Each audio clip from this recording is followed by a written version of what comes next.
10. Mary Roberts Rinehart. Mary Roberts Rinehart was an American mystery novelist. She was also the author most often credited for coining the phrase, "The Butler did it." Yet, her 1930s novel The Door never used that specific phrase when pinning the crime on the butler. The story of Rinehart's criminal butlers does not end in her fiction, however. After traveling to Belgium to be a correspondent during World War I, Mary continued her prolific writing career in her home in Bar Harbor, Maine. Then, in 1947, there was a grand plot twist in her life, as though right out of one of her own novels.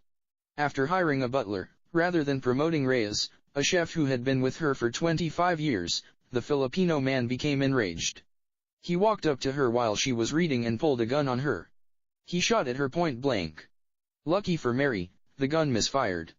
With the help of her other servants, they managed to subdue Reyes, and Mary's life returned to its calm coastal life. For Mary, it was not the butler who did it, it was the chef.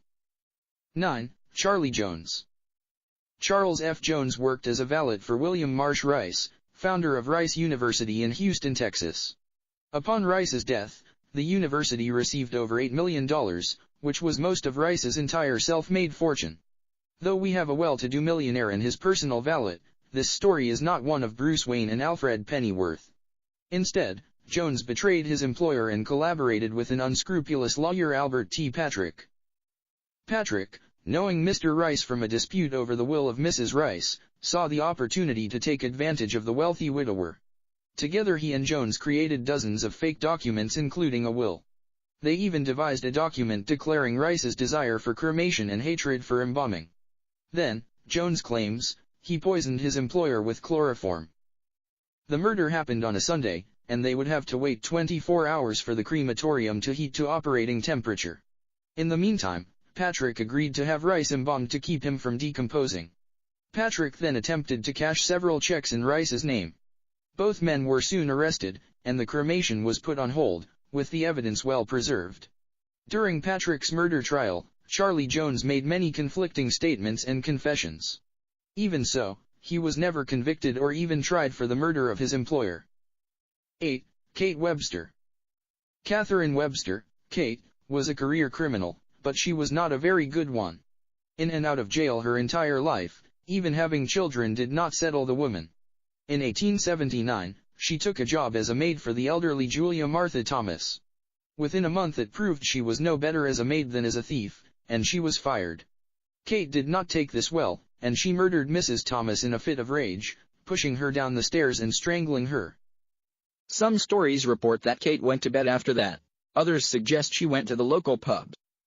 All accounts agree that once she returned to the corpse, she cut up her deceased employer with a razor and a meat saw. She put the more manageable pieces into a pot of water. While they boiled, she used the time to clean the blood off the floor. Then she disposed of the boiled flesh over a bridge, fed the fat drippings to the local kids, and quickly sold the furniture in the house. The next day a box of the boiled flesh was found, but Kate had already fled. She was soon caught in Ireland and confessed the whole crime to a priest before she was hung. The only thing she never revealed was the location of Mrs. Thomas's head, which was finally recovered in 2011, found buried in English naturalist Sir David Attenborough's garden. 7. Paolo Gabriele. Pope Benedict's personal butler did it. He did not kill anyone, that we know of. However, he has been charged with betraying the Pope and the Vatican, resulting in an 18-month prison sentence. News reports from 2012 indicate that Paolo, who had more access to the Pope than most anyone else, took advantage of the situation. Under the nose of the Pope and others who worked alongside Gabriele, the man photocopied over 1,000 personal documents. This resulted in a large Vati leaks scandal. Gabriele even managed to pass on copies of important and personal documents to an Italian journalist. Gianluigi Nuzzi published this information in his book His Holiness, The Secret Papers of Benedict XVI. Though Gabriele was tried, convicted, and imprisoned, the Pope gave him an early pardon, and he has returned to live with his family and seek work. Preferably not as a double-crossing butler this time. 5. The Papin Sisters. They say it is always the quiet ones. When it came to Christine and Lee Papin, this saying holds true. Throughout their trial, the Papin sisters were docile, their words monosyllabic and near inaudible. Their neighbors and employers never suspected the two maids to have a violent bone in their body. They were wrong. In the afternoon of February 2, 1933, the sisters attacked their mistress Madame Lancelin and her daughter Genevieve. Angry and tired of the mistreatment at the hands of the two women, the sisters scratched out the eyes of their victims before beating them to death. Afterward, they cut the Lancelin women to pieces and, seemingly exhausted, cleaned their knives and retired to their room. They did not run when they were found, they did not ask for pardon, and they did not fight the verdict. Lee was sentenced to 10 years hard labor, and her sister Christine was sentenced to the guillotine. 4. Archibald Hall. Archibald Hall changed his name to Roy Fontaine as an homage to Joan Fontaine, but he also has a far more memorable title, the Killer Butler. Growing up in a life of crime, Hall made his way into the homes of several wealthy families. He posed as their butler while stealing valuables from them. His first murder, however, was an old lover and prison mate who threatened Hall's position as the butler for Lady Margaret Hudson. After burying the body, Hall quickly left Lady Hudson's employment. He then came to work for Dorothy and Walter Scott Elliott, who owned many antiques Hall wished to steal.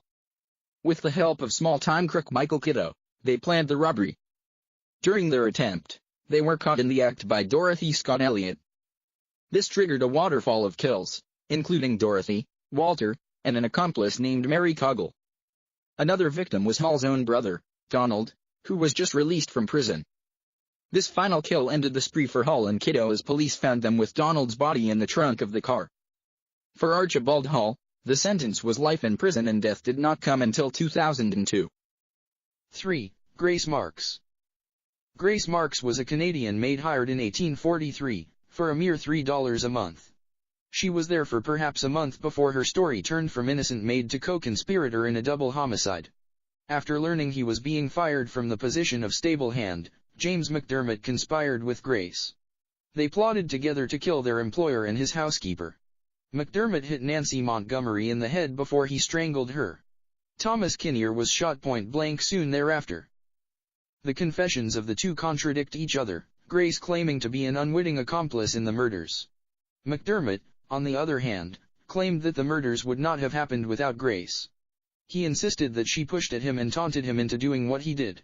Whatever the truth between them, both James and Grace were found guilty of the murder of Thomas Kinnear and were sentenced to hanging. However, Grace's sentence was commuted to life in prison, and in 1873 she was released. 2. Eugene Butler. A quiet life on a farm. A small, safe town in North Dakota. What could possibly go wrong? Even after all these years, investigations still cannot tell us what exactly happened on the farm of Eugene Butler in Niagara, North Dakota. Eugene was a reclusive man who slowly sank into madness before being sent to an asylum. There, he often claimed people were coming after him. However, it was not until after he died that the bodies were found. A workman excavating the basement of the deceased Eugene's property uncovered 6 corpses. Each of them stripped of their clothing. Each of them exhibiting signs of a blow to the back of the head.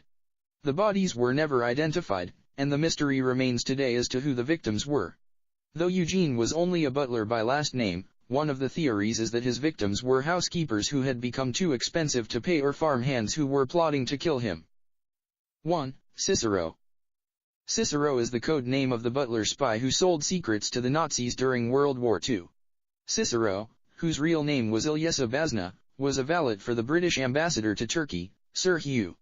When Bazna revealed he had fed British intelligence to the enemy, many feared that he had given the Germans documents relating to D-Day. However, sources from declassified CIA documents indicate that the Germans never acted on any of the information that Cicero provided. In fact, much of the money paid to him in trade for the information was counterfeit. Bazna wrote his story down, in the book I Was Cicero. The book was adapted to a, mostly fictional, movie titled 5 Fingers. When he was last heard from, Bazna was a poor man still living in Ankara, Turkey. This butler did it, certainly, but he did not do it very well.